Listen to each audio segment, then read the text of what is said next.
Este é um documentário produzido para falar sobre uma empresa que tem 1 século de existência. E é quase impossível não fazer uma série para poder contar tudo que eu, enquanto pesquisadora, descobri nas pesquisas e conversas. Porém, nós selecionamos o que havia de mais importante para ser dito e eternizado a respeito da fábrica de tecidos Santa Margarida. E assim, literalmente, o que mais me chamou a atenção e que vale a pena quem está assistindo prestar atenção também, e que, particularmente falando, é mais importante, eu diria, que a cronologia de existência dessa empresa, é a forma como as pessoas que já trabalharam nela, como que toda uma cidade vê a fábrica de tecido Santa Margarida.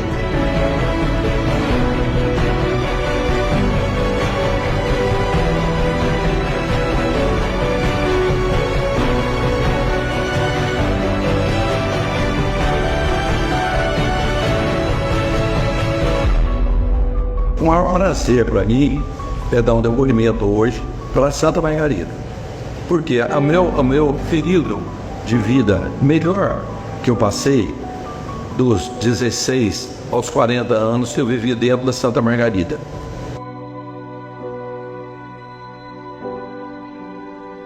Lá eu trabalhando, eu namorei, eu casei, eu tive meus 4 filhos, que nasceram tudo enquanto eu trabalhava na Santa Margarida.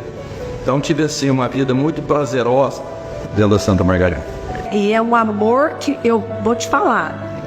Eu acho que não tem nem a ver do meu avô ter sido dos fundadores. Acho que não tem nem a ver. É um amor que esse que eu tenho, que a gente tem, né? Todo mundo fala bem por quê? Porque era uma grande empresa, entendeu? É até hoje, né? Naquela época era uma satisfação você falar que então você estava na Santa Margarida, você já estava lá. Tem pessoa que aqui, se falar mal da Santa Margarida, olha, não vou dizer que briga, mas você acaba perdendo a amizade. Era uma família praticamente, né? Entre os diretores, os acionistas e os funcionários. E pra gente que é guaranesiano, é um orgulho danado a gente saber que na outra ponta do país tá chegando um produto, tá chegando um saco, tá chegando um pano de prato com uma etiquetinha escrito Fábrica de Tecidos Santa Margarida, produzida em Guaranésia. Isso até arrepia, é uma satisfação muito bacana, até me emociona. É uma empresa que nasceu e cresceu na era das alterações mais drásticas em todos os âmbitos imagináveis da história da humanidade. Antes mesmo do homem ir para o espaço pela primeira vez, antes até de existir antibióticos. E nós tivemos a oportunidade de eternizar de uma só vez parte da história da indústria têxtil no sul de Minas Gerais e, simultaneamente, a história de vida de mais de 1000 pessoas. O início de tudo foi devido à junção de quase 200 pessoas com o mesmo propósito. E é difícil, atualmente, de imaginar uma empresa em uma era sem internet conseguir juntar tantas pessoas com o mesmo propósito, ainda mais se tratando de abrir uma empresa. E isso é uma coisa interessante, porque aí já é possível fazer uma associação do que pode-se dizer que é o alicerce moral da fábrica, né? Toda essa questão de união.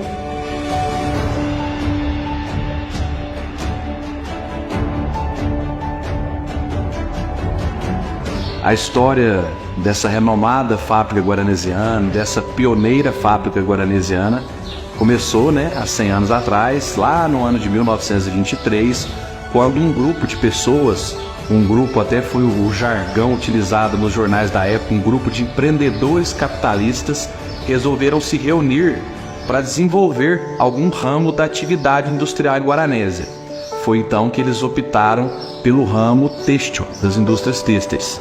Liderando essa iniciativa estavam o Dr. Alberto José Alves e o Sr. Constâncio Pereira Dias, que propagaram essa ideia através do jornal Monitor Mineiro, que era o jornal que circulava à época aqui em Guaranésia, para os interessados, né, se reunirem numa assembleia geral no clube de Guaranésia, para então passarem a ideia da formação dessa fábrica, das pretensões deles e divulgar isso aí no mês de junho.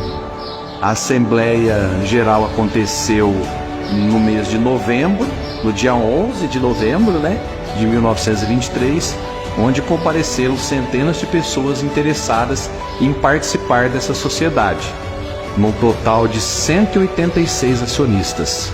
Foi o número inicial de pessoas sócias, né, da então Sociedade Anônima Guaranese Industrial, que foi o primeiro nome da fábrica de tecido Santa Margarida. Meu avô Alberto Alves foi quem iniciou a fábrica de tecido. Como ele tinha fazenda em Guaranésia, a fazenda Ipiranga, além das atividades da fazenda, ele montou essa fábrica, que é grande, né? Na época era um motivo de muito orgulho para Guaranésia. Para montar uma fábrica, uma indústria têxtil numa cidade pequena, Guaranésia, até então uma visão pioneira e corajosa desses empreendedores, necessitava aporte de recursos, necessitava investimentos. Os maquinários, até então, muitos deles não eram fabricados no Brasil, né? Houve a necessidade de serem importados, esses maquinários vinham de navio, então demandou um tempo para o pleno funcionamento da fábrica, né? Para ela passar aí a desenvolver a sua atividade, a produzir. Então nós tivemos lá a data marco, né? Vamos dizer assim, a formação do CNPJ, né, da personalidade jurídica da empresa, em 11 de novembro de 1923. Mas foi só em 1925, depois aí de captarem recursos para essa finalidade, que eles começaram de fato a construção do prédio que seria abrigado aí a fábrica de tecidos. Na década de 25, a fábrica devia muito dinheiro para a casa bancária Alves e Pereira, que tinha como Dr. Alberto Alves o majoritário da casa bancária, o meu avô e o seu José Nardi como sócios minoritários. O que aconteceu? A casa bancária acabou encampando a Sociedade Anônima Guaranese Industrial. E aí, o que aconteceu? O Dr. Alberto assumiu, tá certo, para terminar a construção e com a chegada dos equipamentos. A fábrica realmente começou a funcionar em 1927. aonde o meu avô foi o primeiro gerente da fábrica. Em 15 de janeiro de 1927 foi que efetivamente aconteceu a inauguração da fábrica. Foi onde eles colocaram o maquinário para funcionar, e isso causou um grande furor, né, na população. Mais de 3 mil pessoas, você imagina bem, naquela época, mais de 3 mil pessoas compareceram para prestigiar a inauguração da fábrica. Houve a bênção do padre, o reverendíssimo Messias Bragança, a nossa tradicional Corporação Musical Santa Bárbara, que à época se chamava Filarmônica Guaranesiana, esteve presente, tocando músicas em celebração a esse grande acontecimento da nossa cidade, né? Esse pioneirismo que foi a fundação da Sociedade Anônima Guaranese Industrial, dessa fábrica de tecidos, que depois, conforme conta a nossa história com o passar dos anos, fez com que Guaranésia se tornasse aí uma potência no ramo têxtil como é hoje conhecida.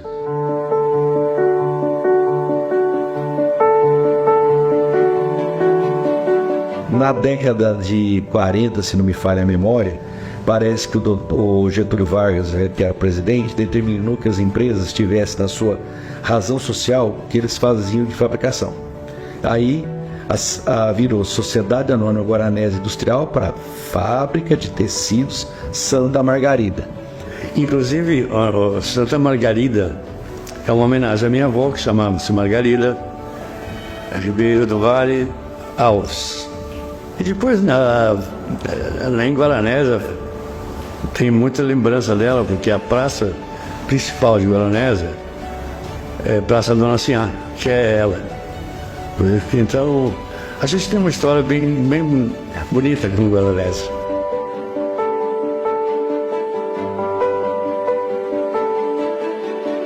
O Dr. Alberto José Alves, ele era um advogado chegante em Guaranês, ele não era família daqui. E ele se casou com a Dona Margarida, cujo apelido era Sinhá. E essa pessoa era viúva e tinha 3 filhos homens. E ele não só assumiu a fortuna da viúva esposa, como dobrou tudo que ela tinha, porque ele era um grande empreendedor. E aí, o meu avô e os filhos e os enteados, em 1949, resolveram. Eles já tinham exportadores de cafés antes. Então, ganharam bastante dinheiro com café e com a exportadora. E aí resolveram que eles tinham que ampliar os negócios dele. E na época houve uma intermediação de um deputado na época muito conhecido, chamado Herbert Levy, que era muito amigo do meu tio, meus pais. E ele intermediou com os ingleses a venda da casa Mapping para a minha família.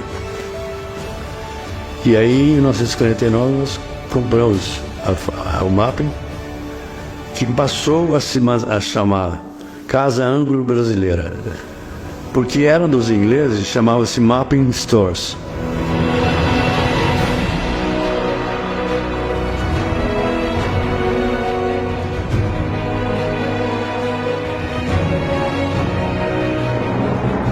E eles ficaram no ponto reacionário até 1983. Dr. Alberto Alves deixou, pelo que me contaram, ele deixou 90% das ações que ele tinha do MAP para o filho dele, Dr. Albertinho Alves, e 10% para a Dona Ofélia. Para compensar a Dona Ofélia, ele deixou a fábrica de tecido Santa Margarida, as fazendas que elas tinham aqui, tipo da Dona Ofélia. Em 1983, a Dona Ofélia era uma senhora viúva que tocava a empresa. E ela reuniu os antigos filhos, né, de acionista, porque não tinha mais era tudo um monte de filhos, né? E resolveu fechar a empresa, porque ela, segundo a história que me conta, era uma senhora, uma viúva rica, que tinha posto muito dinheiro na empresa, e com equipamentos ainda da década de 1920 e pouco. Então teria que investir muito. E uma parte dos acionistas quiseram vender as ações e outras partes não. Meu pai, que era o representante da família caçula, falou: Dona Ofélia, eu não conheci meu pai, mas minha mãe me ensinou que é na alegria e na tristeza que a gente fica. Se entramos na alegria, ficamos na tristeza também. A senhora fecha, e a família nossa fecha com a senhora. Aí a Dona Ofélia permaneceu. E meu pai saiu da reunião, e as minhas primas que moravam na cidade, tio, quem sabe a gente investe, indústria, o avô. Eu falava: tio, pelo amor de Deus, o senhor vai pensar com carinho nisso. E o tio Werther era muito mais, ele que cuidava da fazenda do Tocantins, então mais ainda ligado em fazenda, que o tio Constâncio era da Cocamar, ele que era a cabeça de industrial e tudo. Então, porque o tio Werther, se pudesse, segurava. Como eles eram, tudo que um fazia, o outro aprovava. Então o tio Constâncio embarcou o tio Werther junto, porque o capital vinha da fazenda, né? O tio Constâncio se arriscou como empresário, e o tio Werther bancou como irmão, que era, nunca sempre for, tanto que morreram juntos os dois no mesmo acidente. Uma coisa muito triste.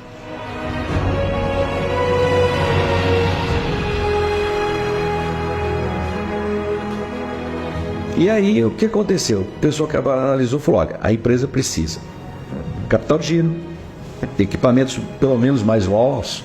Na década de 80 ainda não tinha abertura de mercado, então você não tinha equipamentos, você não podia, muito novo, não tinha uma versatilidade que não temos hoje. E aí meu pai fez as contas, ligou para a Dona Ofélia: Dona Ofélia, a nossa família tem interesse em tocar a empresa, mas preciso saber por quanto que a senhora vende. Porque eu preciso investir na empresa, eu preciso pôr capital de giro e ainda preciso pagar a senhora, porque a fábrica deve muito dinheiro para a senhora. Aí ela falou: Constâncio, pelo valor que eu comprava a sua, eu vendo as minhas. E você me paga como e como você puder. Aí meu pai falou: então não tem oferta nem contra-oferta. A partir de hoje, a nossa família assume o controle acionário. E aí, a partir de 83, a família Pereira Dias assume o controle acionário da fábrica. E as minhas primas foram as primeiras a vir para a fábrica para começar a tocar e dar continuidade à história da fábrica. E estamos aí até hoje, né?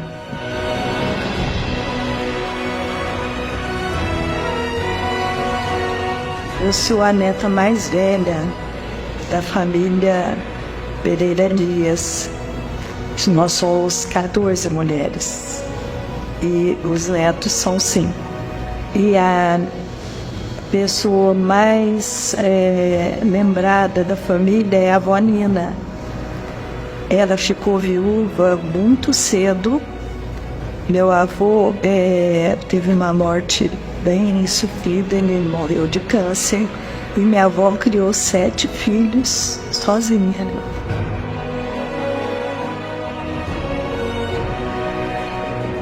Com a morte dos meus tios, essa presença feminina aqui na fábrica se tornou presente mais ainda, com a vinda da querida tia Cleude, que passou a fazer parte da direção da Santa Margarida junto conosco.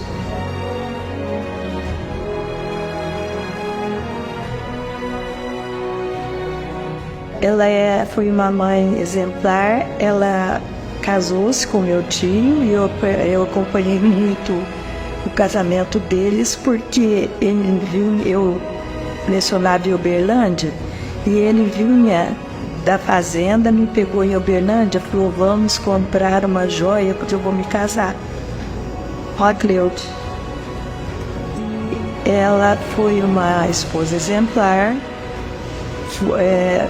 morou na fazenda muito tempo. O filho mais velho, que é o Bertinho, eu não sei, acho que nasceu em Goiânia, mas sempre eles morando na fazenda do Tocantins. Depois é que eles se mudaram para cá, certo? E o tio Constâncio também veio da Cocamar, onde ele era presidente, e passou a morar aqui em Guaranésia. Então a família toda se reuniu aqui em Guaranésia, muito em função da fábrica de tecido Santa Margarida.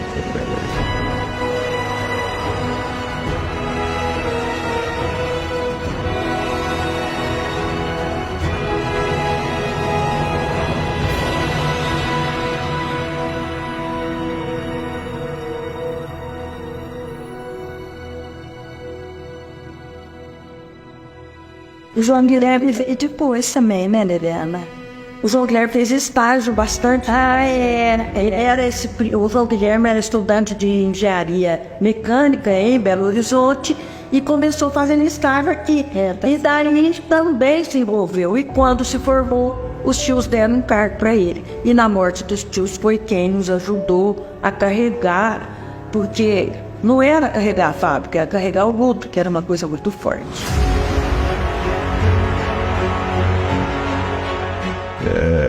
Na verdade, quando eu entrei para fazer engenharia, não tinha nem ideia que eu poderia vir para Guaranésia, até porque nessa época a fábrica ainda era da família, majoritariamente da família do Dr. Alberto Alves, né? Mas a gente já tinha um vínculo e tal, e coincidentemente, aí por coincidência mesmo, sem muito planejamento, durante o meu curso de engenharia, eu já tinha trabalhado lá com o Cocamar, que tinha uma fiação, né? Eu fiz estágio lá. E depois em Belo Horizonte, onde eu fiz o curso, eu também fiz o estágio até maior de 1 ano, numa outra empresa têxtil. Né? Isso tudo antes da família adquirir o controle acionário de 83, né? De 83 para cá. E aí, como realmente de 83 até eu formar em 85, passou por uma revolução muito grande, foi comprado muitas máquinas, né? Realmente já estava num espírito assim, de realmente fazer muita coisa. Não estava formando, então o tio Constâncio me chamou então para vir para a fábrica, porque realmente já estava tendo uma demanda, né, de mais gente, inclusive dessa área minha, como engenharia de engenheiro mecânico, não tinha nenhum engenheiro mecânico aqui nessa época. Na década de 91, depois do plano Collor lá, que abriu o negócio, a fábrica passou por outras parte importante de dificuldade. Nós chegamos a ter as atividades industriais encerradas, nós não encerramos a parte de produção. A parte escritural não foi fechada, mas a parte de produção nós chegamos a fechar. Nós não sabíamos onde que estava o negócio, a fábrica não tinha rentabilidade, a família resolveu se desfazer de atividades que tem, vendeu fazendas, vendeu cabeças de gado, vendeu ações que tinha e aportou dentro da fábrica. Com isso, nós chegamos a demitir um monte de funcionários, cortar a energia elétrica. Esqueceu lá, sei lá, 400 pessoas, não teve nenhuma reclamação trabalhista, nem um ar. Primeiro eles acertaram dali, nós ficamos trabalhando até acertar com os clientes, né? Depois que acertaram com os clientes dali, aí acertou com todo funcionário.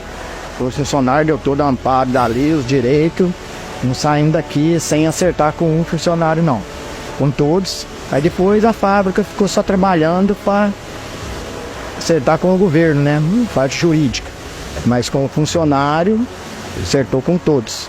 Talvez eu acho que a gente teve um ímpeto de crescer, porque quando os tios compraram, a fábrica tinha 170 funcionários. Isso foi em 83. Em 89 a gente já tinha 700. Então acho que foi um crescimento muito rápido, quantitativo, e talvez a gente tenha pecado um pouco aí na parte de qualidade. Eu acho que a gente cresceu muito em termos de máquinas, de prédio, não sei o que e tudo mais. A gente poderia ter feito talvez um crescimento um pouco menor, mas um pouco mais planejado, né? Mas aí só a gente aprende com os erros, né? Então nós ficamos um período, vamos dizer, entre tomar a decisão de parar a fábrica e retomar as atividades, nós ficamos um período de uns 3 a 4 meses parado mesmo. Aí depois voltamos, então isso foi em 91, tomou a decisão, a família, meu pai e meus tios tomaram a decisão de parar, pagar as contas e recomeçar pequenininho. Então nós saímos de 600 funcionários, fomos a 0, e depois reabrimos em 92 com equipamentos mais modernos e começamos tudo de novo a partir de 92 com 25 funcionários. Mas a estruturação da fábrica nunca parou. Sempre houve, sempre teve, como se diz, a luz só não apagou no escritório. A partir de 91, então, nós passamos realmente a ter outro comportamento com relação a isso. A gente foi crescendo, mas de uma maneira mais pausada, mais controlada, mais planejada, né? E realmente essa segunda etapa foi melhor do que a primeira, né? A gente conseguiu realmente ir fazendo as coisas força, modernizando, né? Tanto que hoje a gente é uma fábrica que continua no segmento mais ou menos esse, a gente recomeçou aí, né, em 92. E temos uma fábrica bem moderna, com marcas de ponta, né? Nós acabamos de voltar numa feira da Europa, a marca está exposta em aviso, porque nós temos...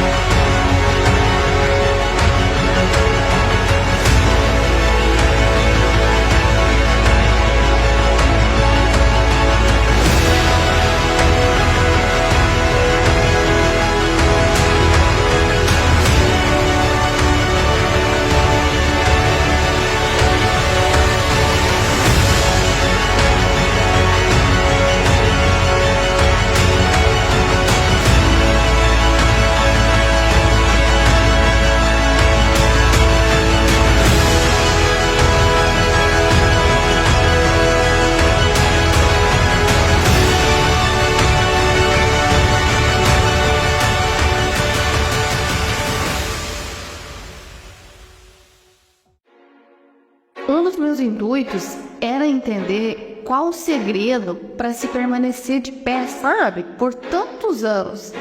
E a resposta foi realmente muito mais simples do que eu poderia imaginar. Porque em cada história relembrada com carinho nos depoimentos, na verdade, isso já ia sendo automaticamente respondido. E concomitante ao processo de construção da fábrica, os diretores e os sócios à época pensando também na moradia para os trabalhadores da indústria, começaram também a construção da Vila Operária, que fica aqui próxima à piscina, que é uma construção também quase centenária, né? Histórica, em patrimônio de Guaranese, e que até hoje ajuda aí a refletir e contar um pouquinho também da história da Santa Margarida, dos trabalhadores que por lá passaram.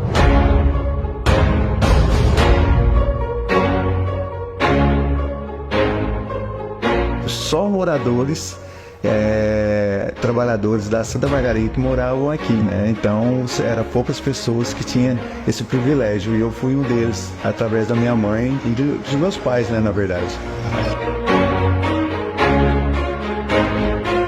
A minha mãe trabalhou 31 anos na fábrica de tecido, então ela já era uma funcionária, uma das mais antigas, né?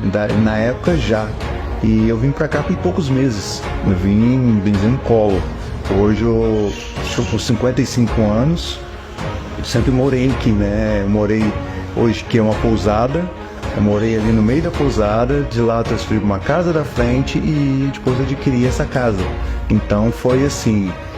Eu brinco que nunca usei um caminhão de mudança, sempre foi carregado tudo na mão. E sempre foi as 3 mudanças que eu fiz na minha vida, em 55 anos de idade, foi dentro da Vila Operária.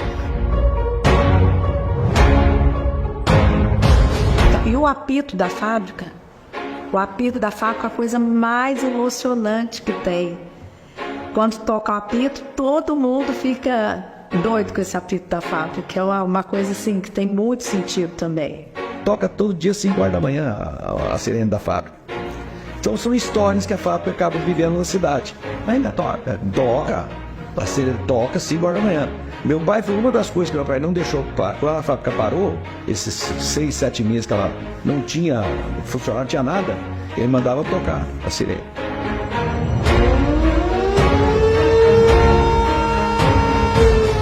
A minha sogra, todo dia, 5 horas da manhã, ela ficava feliz de ouvir o apito da fábrica e falava que sim. E eu gosto muito daquela música do Meu Arroz. Quando o apito da fábrica bem ferir os meus ouvidos, eu me lembro de você. Enquanto você faz pano, eu bato no piano estes versos para você.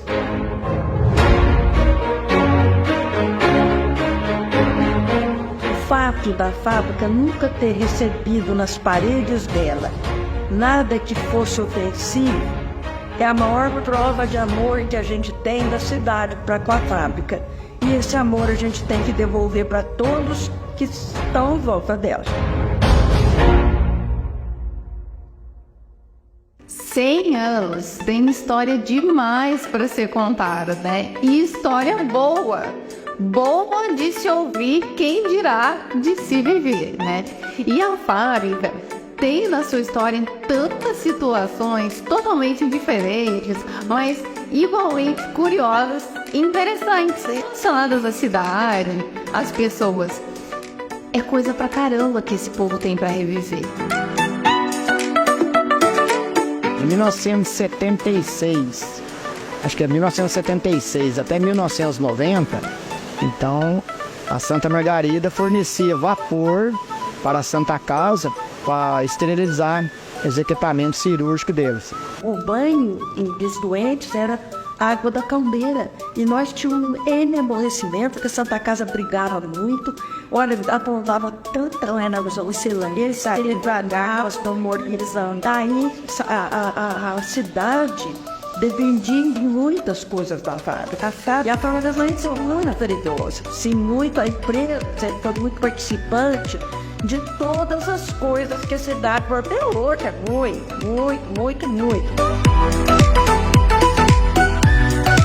Tinha o time da fábrica, tinha a escola de samba da fábrica, tinha aqui do lado aqui, que hoje é pousada, que era o core, que fazia sempre, tinha os bailinhos, a gente tava naquela fase, né, que era tudo entre 11 para 15, 16 anos. Que eles tinham uma política assim, ó. Se o funcionário, né, arrumasse confusão no coro, qualquer evento dali, ou no churrasco que fazia, no futebol, aí era suspenso 1 ano de participar de qualquer evento promovido pela empresa. Então daí já era um respeito maior ainda, né? E lá, além de ser esse sinônimo de união, a fábrica se tornou uma inspiração em termos industriais também. Ela sempre acompanhou as tendências tecnológicas em todas as suas épocas. E não só isso, mas a maneira de conduzir tudo é diferente. É realmente o empreendedorismo de valores que acontece lá. Cesta básica. Ah, vocês têm que mudar para cartão. Não, eu vou dar cesta básica. É muito mais barato e mais prático você dar um cartão. A pessoa vai lá e compra o que ela quer. Sim, mas comida não vai faltar. Então dá cesta básica. Já teve anos aí da cesta básica subir estratosfericamente, o pessoal manteve o cartão no mesmo valor, então mandando a cesta básica. Então são características de empresa familiar. Se a pessoa não pensar, eu que fiz administração e tal, é contraproducente. A empresa não pode pensar desse jeito, a empresa tem que pensar friamente. Mas não dá você pensar friamente numa empresa de 100 anos.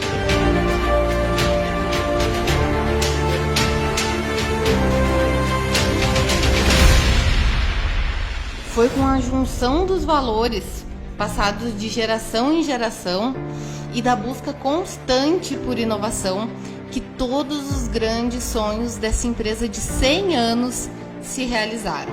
E saber que Guaranésia é hoje um polo têxtil graças à fábrica de tecido Santa Margarida, como sonhava o Dr. Constâncio Pereira Dias lá em 1983, orgulha e motiva a busca por tecnologias cada vez mais avançadas para o fortalecimento da empresa e desse crescente polo têxtil guaranesiano.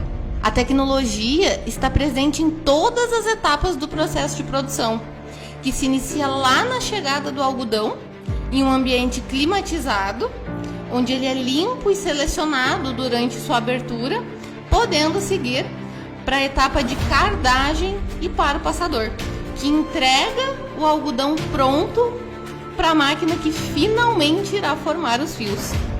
Um equipamento que permitiu que a Santa Margarida, mais uma vez, se destacasse no ramo têxtil como uma das empresas mais eficazes devido à sua produção.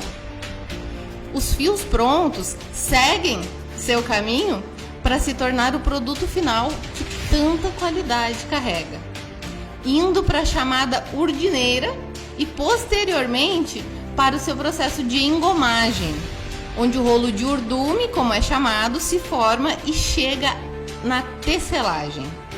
A tecelagem é o processo de produção que dispõe dos mesmos teares encontrados expostos na Feira Têxtil ITMA 2023, realizada em Milão.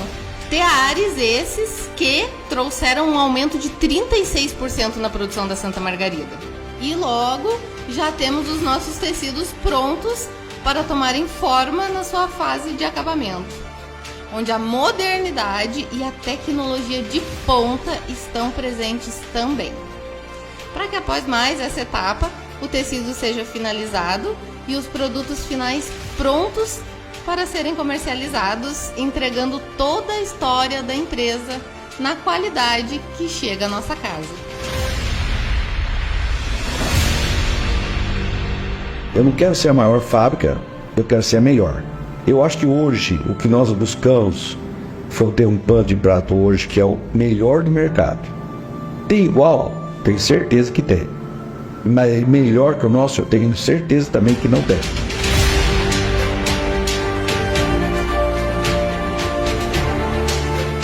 A Santa Margarida soube se adaptar às mudanças de mercado, enfrentar desafios e superar inúmeros obstáculos ao longo do tempo.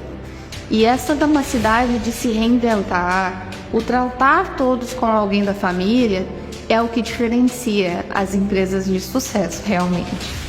Seu papel social, de chegar ao ponto de ter sua história e a da própria cidade como se fosse uma só, a qualidade, o comprometimento, isso tudo merece ser reconhecido e parabenizado. Porque o que a fábrica de tecido Santa Margarida vive hoje é uma conquista extraordinária. É um marco histórico para a cidadezinha mineira e acolhedora de Guaranésia, onde todo mundo tem um orgulho danado de poder dizer que faz parte dessa história.